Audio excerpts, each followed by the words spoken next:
So let's shift to the present day. We've kind of talked about the history, so let's talk about where we're at today.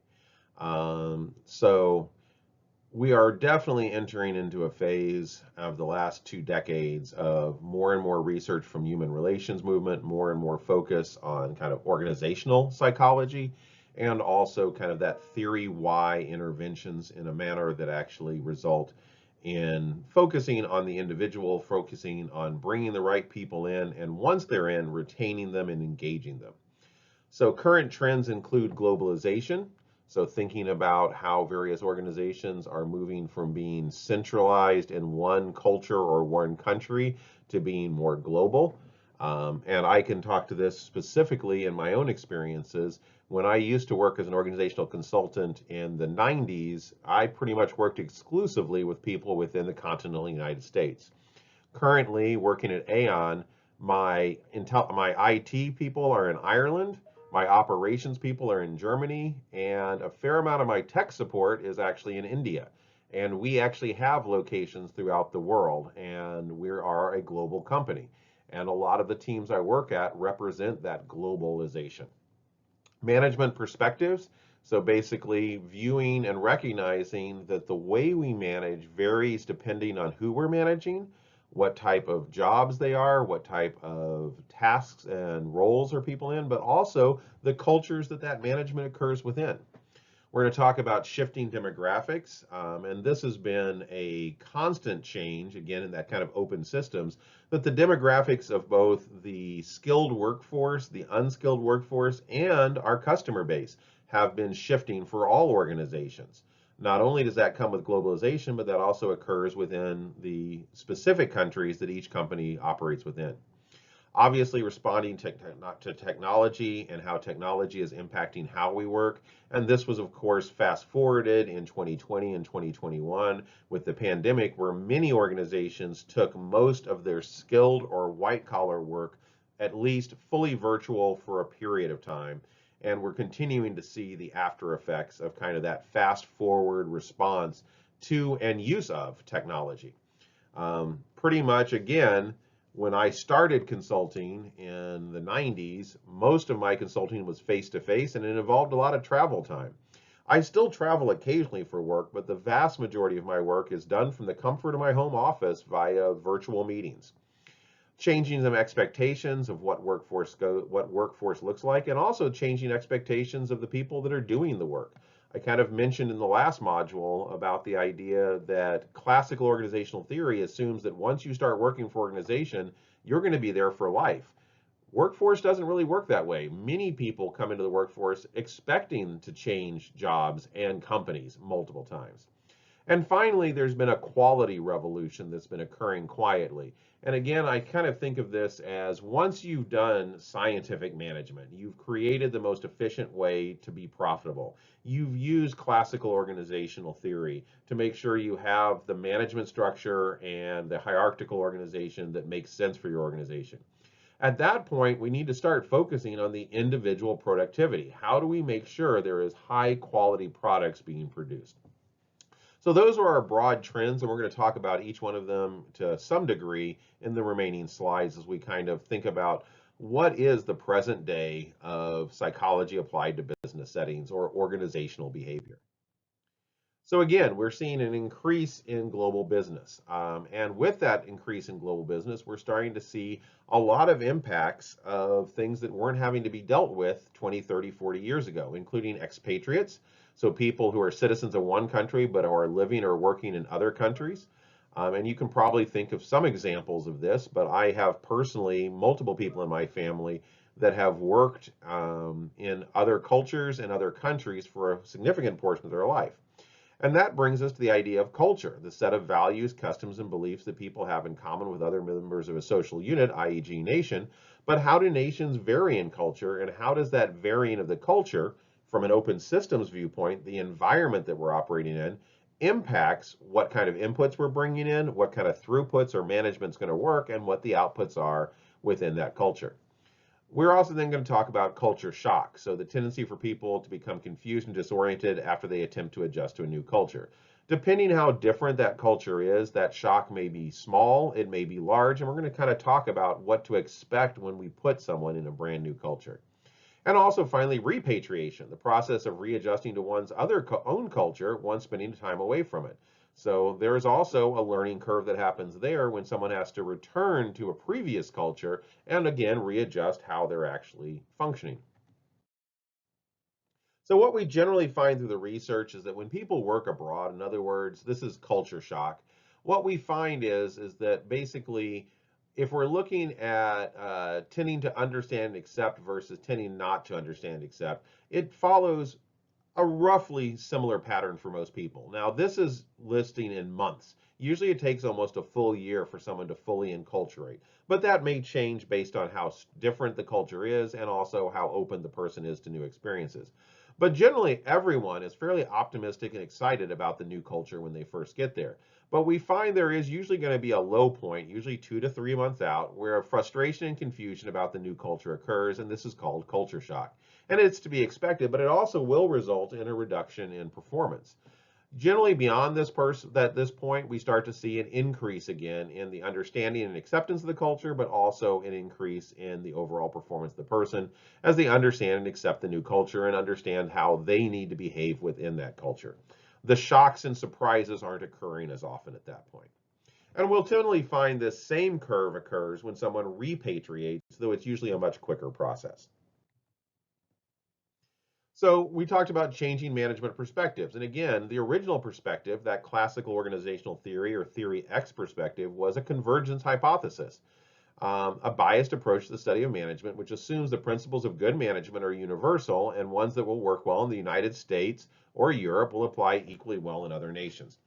And that's a good time to take a brief side, if you will. Psychology as a science pretty much developed historically and research-wise in two main countries, the United States and Germany.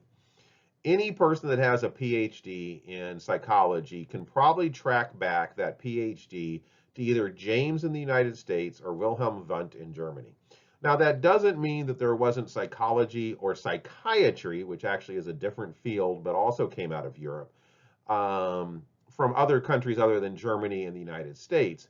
But generally speaking, the field of psychology, including industrial organizational psychology, and the field of scientific management and classical organizational theory are very Western concepts. They are coming from Western Europe. They're coming from England, Germany, France, and the United States, and some other countries as well. But generally speaking, that's why we refer to the convergence hypothesis as a bit of a biased approach. It was not recognizing cultures outside of that kind of Western European viewpoint, which the United States falls fairly well into. The divergent hypothesis is an approach to the study of management that recognizes knowing how to manage most effectively requires a clear understanding of the culture in which people work, and one size does not fit all. And that is where we are today. Most theories of leadership, most theories of management really do incorporate some components of understanding the culture and the people being managed as a part of how that actual management style is done. In other words, again, it depends. We are definitely seeing an increase in diverse workforce, not only within the United States and Europe, but also throughout the world.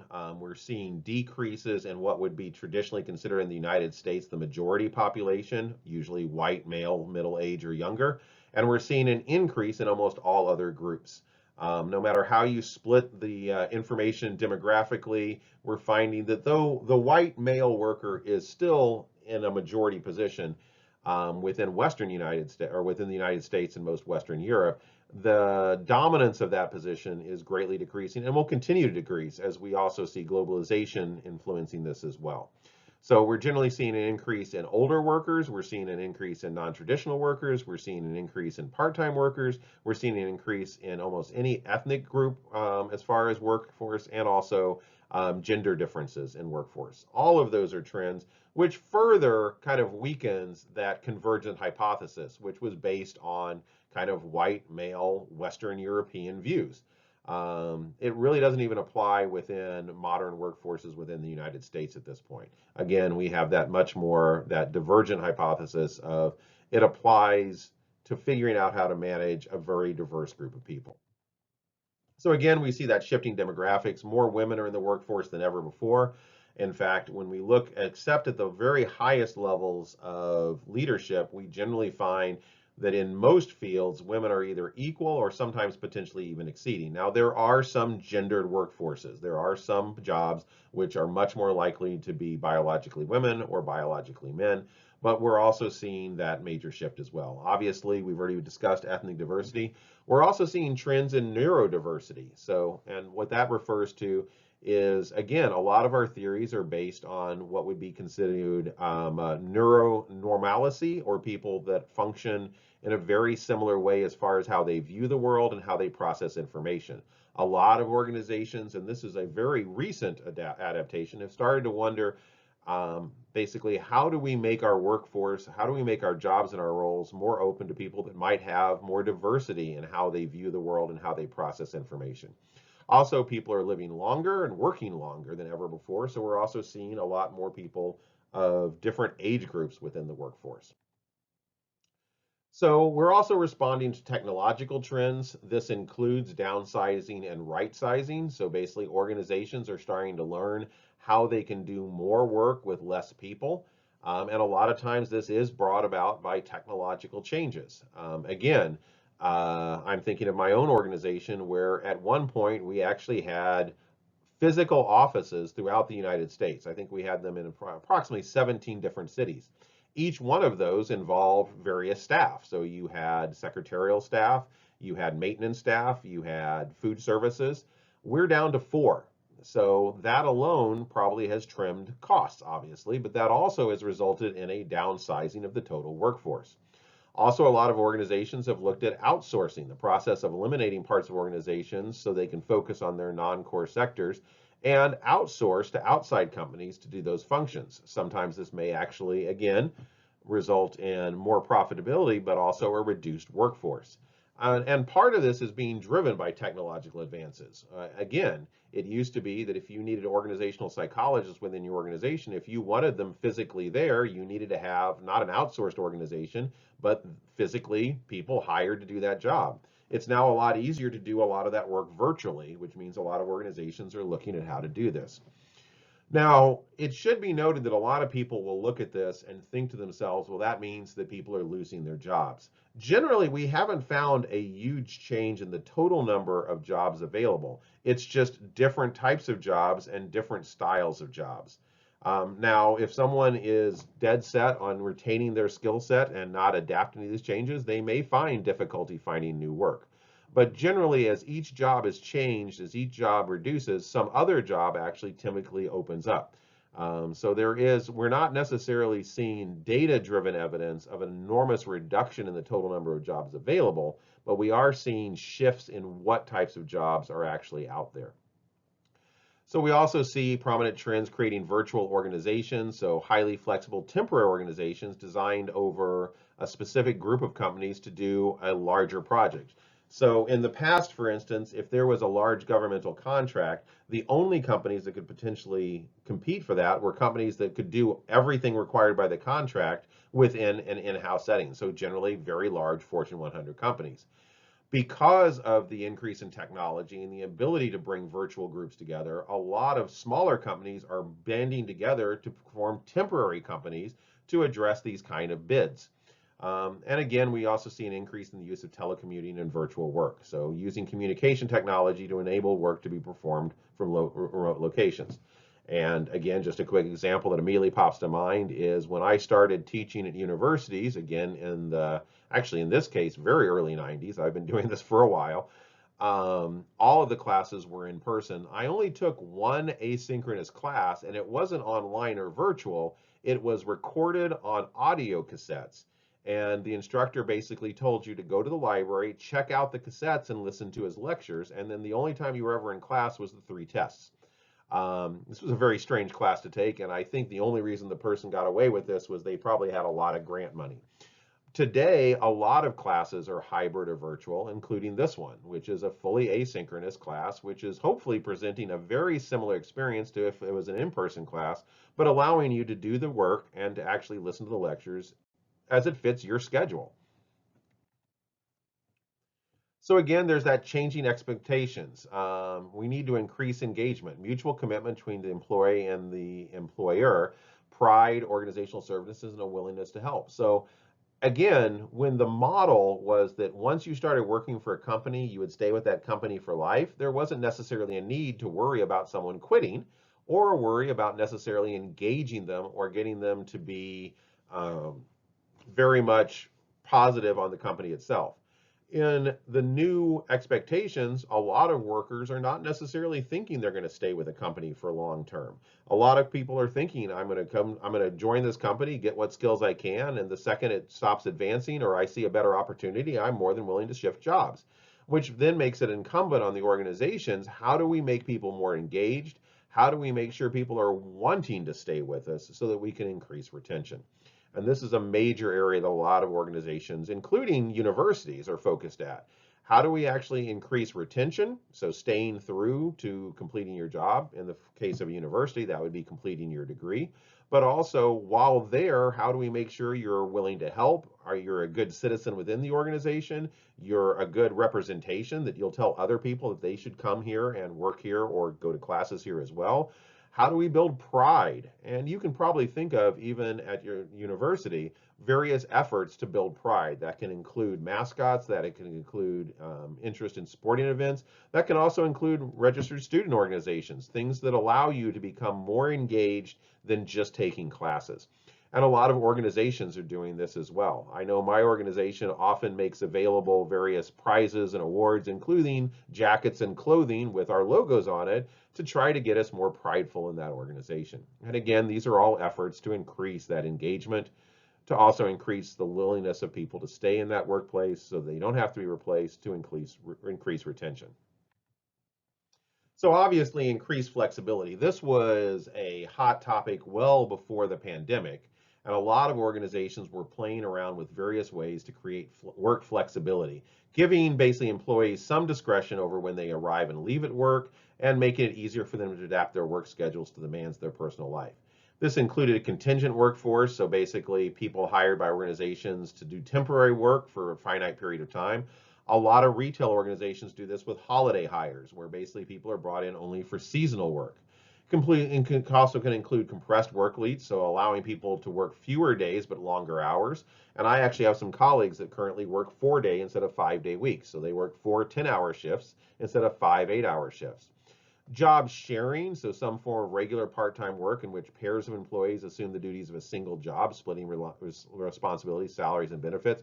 And in some ways, this may sound like it's more of an advantage for the organization, but often it costs a little bit more, but it gives people more flexibility. So if you are only willing to hire someone full-time, 40 plus hours a week, you're probably missing out on some people that have the right skills and might even be very engaged workers, but are only looking for part-time work. Job sharing allows organizations to create a structure to make sure that those people are potentially hired as well. And again, going back to open systems, it increases the work pool that you can draw from the environment to make sure you're getting the right people for the right jobs. And also voluntary reduced work time programs, programs that allow individuals to reduce the amount of time they work by a certain amount with a proportion reduction in pay. So basically saying, I don't want to leave, but for the next 6 months, I'm going to be very busy. Can I work at a reduced level? All of these are increased flexibility programs that are not necessarily about virtual or hybrid work. They're just about restructuring that kind of traditional 9 to 5, 5 days a week in a way that both allows people more flexibility in their own life, but also gives the organization the ability to attract more workers. We'll end on the quality revolution, but before we hit the quality revolution, I just want to attack a little bit the idea of virtual and hybrid work. So as technology has increased and as outside environmental pressures have been put upon organizations, a lot of organizations have moved to either fully virtual work, such as the job that I currently have, or hybrid work, where basically some of the work is done at distance using technology and some of it's being done in person. A lot of organizations are trying to move back, and there is a current revolution of kind of back to the workplace. In fact, even in my job, where the vast majority of the people are hired virtually, a lot of pressure is being put, not officially, but unofficially, to get back into the office if you're near an office. So we're going to have to see how that plays itself out in the next 2 or 3 years. But a lot of organizations have found that when they provide jobs that are virtual, they get a larger candidate pool and a higher quality candidate pool. There's a fair amount of workers that are now used to working from home and expect to work from home. However, there are a lot of organizations that are trying to move away from this and are now listing their jobs as non-virtual, a lot of them more hybrid. You're expected to be in the office 2, 3, or 4 days a week with some flexibility. So, having said that, let's move on to this last slide, the quality revolution. And what this is best represented by is the theory Y concept of total quality management, an organizational strategy of commitment to improving customer satisfaction by developing techniques to carefully manage output quality. So what we really want to think about this is, again, in that open systems model, this isn't about the inputs, the throughputs. This is really focusing on the outputs and the feedback loop. So what are we actually producing? Is it truly of high quality? Is it appropriate to what the customers are wanting? And are we listening to the customers as we determine what that output is? And a part of that process is also something that most organizations do at this point, which is benchmarking, the process of comparing one's own products or services with the best from others. So this can result, though, in focusing too much on one market. So if every organization is benchmarking and every organization is trying to produce the very best product, there may also be a lack of products that are applying to people that are not necessarily wanting to spend top dollar. So a lot of organizations are benchmarking, but also deciding, are we providing top level service? Are we providing mid-level but cheaper service? Or are we providing discount services? And if you think about various stores and clothing lines, for instance, you probably can think of some ones that are very focused on discount. So Old Navy would be a very good example of relatively decent quality, but at a very low price. Some other clothing companies might be more focused at that mid-level, and then there's obviously some that are focused at very high level. And when we're focusing at high level, are you focusing at durability? Are you focused at how well it's made, or are you also focused on brand recognition? Because some of the most expensive brands are not necessarily the longest lasting, because you're also paying for that branding. But again, benchmarking to decide what is that market and how are we applying. You can also think about this in the automotive industry, where various car companies have chosen where they're actually marketing their products. I think Chevrolet is a very good example, or Chevy. Their trucks are kind of mid-level. Most of their cars are actually kind of lower. In other words, they're lower cost vehicles, more economic vehicles. But they also produce the Corvette, an extremely expensive performance car. So again, that's an example of benchmarking each one of their products to the market and deciding where are we marketing this to. That's another major area of expansion when we're looking at psychological processes to the business world. So hopefully you've enjoyed these first 3 modules of the first week. I look forward to sharing my thoughts as well. And once again, just a quick reminder, if you do have questions, especially after you've read the textbook as well, feel free to share those questions on the discussion board, and I will be addressing them there. And if you have something more private or just a question that you think is more for your own understanding and don't think it would necessarily help to share with other students, feel free to email me.